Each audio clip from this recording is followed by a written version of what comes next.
Today we're beginning by looking at the two different purposes of the Messianic era of Mashiach. So the first one is the revelation of God's glory and divinity, and the second one is the banishment of the spirit of impurity from the earth. So one of them is about the divine revelation, this unique godly experience that we can only have in the Messianic era when all the layers of Klippa, all the layers of concealment are pulled off. And the second one is about how that happens, right? The spirit of impurity leaving the earth, all those layers of concealment actually leaving the earth. So of course, they're intimately connected. We're going to look deeper into both of them and how they are caused.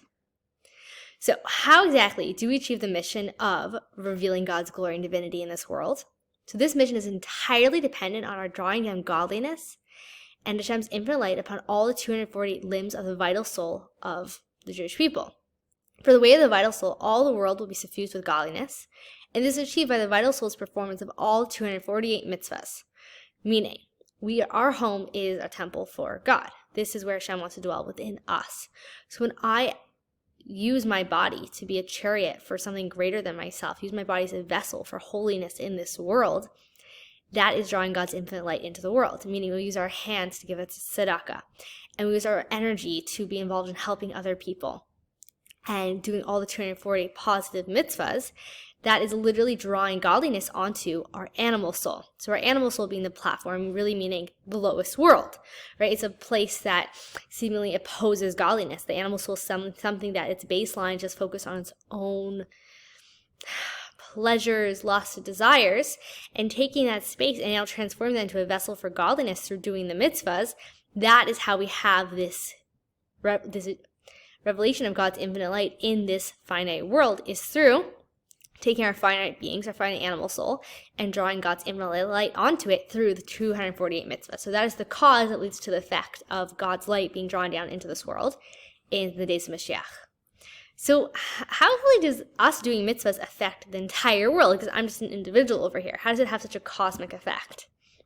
I spoke earlier about the different foods and drinks and minerals and vitamins and all the different elements of this earth, how they give our animal soul life. They give our animal soul energy, right? They nourish our blood so that we have energy to move. And through that, we're able to do mitzvahs through our animal soul. And the animal soul gets elevated during a mitzvah, and so too whatever empowers the animal soul.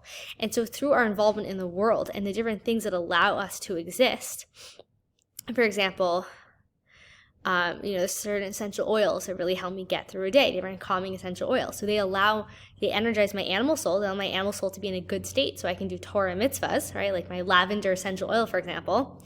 And then from there, it gets elevated when I do a mitzvah. So through all of us interacting with the world in our own unique way and the different products and oils and minerals and all the different things we interact with in our environment, or even just your home. Your home gives you a base level of comfort, which helps the animal soul be in a place of doing Torah and mitzvahs and empowers us to do Torah and mitzvahs in the safety and comfort of our own home. And the comfort of a home also allows a person to go into the world in a different way. So whenever we're now interacting with, whenever we're doing Torah and mitzvahs, whatever is empowering us in our own lives is now being elevated through that mitzvah. So, moving on to the second aspect of when Mashiach comes, how do we achieve the mission of the banishment of the state of impurity from the earth? Right? We want to take away impurity from when Mashiach comes, the impurity is going to be removed from the earth. So how do we play a part in that happening, since Mashiach is the reward and it's also the effect of all of our actions?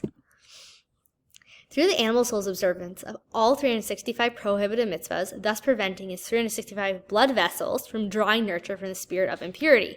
So when we say no to one of the 365 prohibitions, even though our animal soul is like, please, please, please, and we might be attracted to that form of negativity, but when we have impulse control, and we say no to something lower, to say yes to something higher, that something higher is that we're actually banishing that impurity, we're banishing that negativity from our own beings, and therefore banishing it from the world. Because like we said, our animal soul is connected to everything that makes up our animal soul and fuels it. And so that energy of the animal soul is actually part and parcel of saying no to it in that moment, right? It's the strength of the animal soul that we're using to say, no, I'm not going to engage in that thing. And therefore, by saying no to something negative, we're actually elevating the animal soul. Thank you for taking the time to explore today's Tanya together.